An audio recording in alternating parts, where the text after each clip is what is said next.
अस्सलाम वालेकुम रहमतुल्लाहि व बरकातहू। Surya Urdu primary school Nagarjeevanagar Nanded online तालीमी सेशन में जवाब सबक के तलबा का इस्तकबाल करते हैं। आज हम मजमून माहौल का मुताला सबक नंबर 9 पानी कहाँ से आता है इसके आगे का हिस्सा पढ़ेंगे। प्यारे बच्चों, पानी कहाँ से आता है इसके आगे का हिस्सा पढ़ेंगे। नक्शे से दोस्ती। नक्शे में अपने जिले के पानी के अहम ज़राए और पानी की अहम कुदरती शक्लों की मालूमात दी हुई है। पानी के ज़राए नीले रंग से दिखाए गए हैं, जबकि जमीन की शक्लों को अलग अलग रंगों से दिखाया गया है। ये रंग इलाकों के मुख्तलिफ बुलंदियों के लिहाज से दिए हुए हैं। आओ ये करके देखें। एक ही शक्ल के 3 बोतल लो। एक ही शक्ल की 3 बोतलें लो। एक बोतल को पानी से पूरी तरह भर दो। फर्ज करो कि ये पूरा पानी तुम अकेले ही इस्तेमाल करोगे, यानी तुम बोतल भर पानी इस्तेमाल कर सकोगे।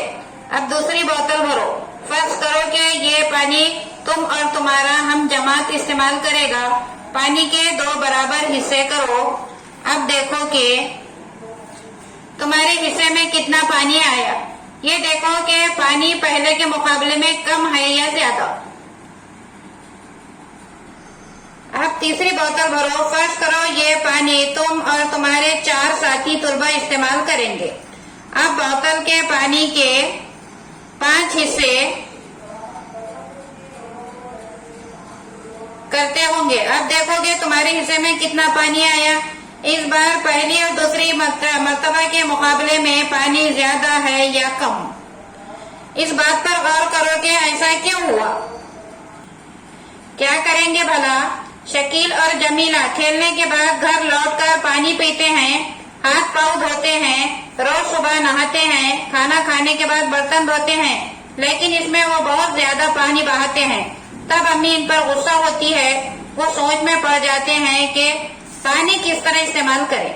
पानी के मुनासिब इस्तेमाल के बारे में कौन सी अच्छी आदतें तुम इन्हें बता सकते हो। इसे हमेशा जहन में रखें। अगर बारिश का पानी जमा कर लिया जाए तो मोहनराम और चिरापुंजी दुनिया में सबसे ज्यादा बारिश के मुकामात है। मोहसिन राम और चिरापुंजी दुनिया में सबसे ज्यादा बारिश के मुकामात है। ये दोनों भारत में वाक़े हैं। गर्मियों के मौसम में वहाँ भी पानी की किल्लत हो जाती है। अपने महाराष्ट्र के इलाका कोकण में भी ऐसा ही होता है। इसकी वजह यह है कि बारिश के पानी को जमा करने का मुनासिब इंतजाम नहीं किया जाता। बारिश के पानी का जखीरा कर लिया जाए तो ये मसला हल हो सकता है। आओ दिमाग पर जोर दें। बारिश के पानी को जमा कर लिया जाए तो क्या इसे बाद में इस्तेमाल किया जा सकेगा। तुम बारिश का पानी किस तरह जमा करोगे। अगर इंसानी सारा पानी इस्तेमाल करने लगे तो दूसरे जानदारों का क्या होगा। क्या तुम्हें मालूम है दूरी पर वाक़े कुएं, तालाब और पानी की टंकी से घर तक पानी लाने के लिए नलों का इस्तेमाल किया जाता है। कुछ मुकामात पर टैंकर से भी पानी लाया जाता है। हमने क्या सीखा। हमें हासिल होने वाला सारा पानी बारिश से ही मिलता है। बारिश की वजह से नदी, तालाब, चश्मे वगैरह वजूद में आते हैं। नदी पहाड़ जैसे ऊंचे मुकाम से निकलती है और ढलान की तरफ बहती है। बारिश के पानी को जमा करना जरूरी है। प्यारे बच्चों, इस सबक को बार बार पढ़ें ताकि आपको ये सबक समझ में आए। इस वीडियो को ज्यादा से ज्यादा देखें, लाइक करें, शेयर करें, सब्सक्राइब करें। इंशाल्लाह आइंदा वीडियो में मुलाकात होगी। खुदा हाफिज।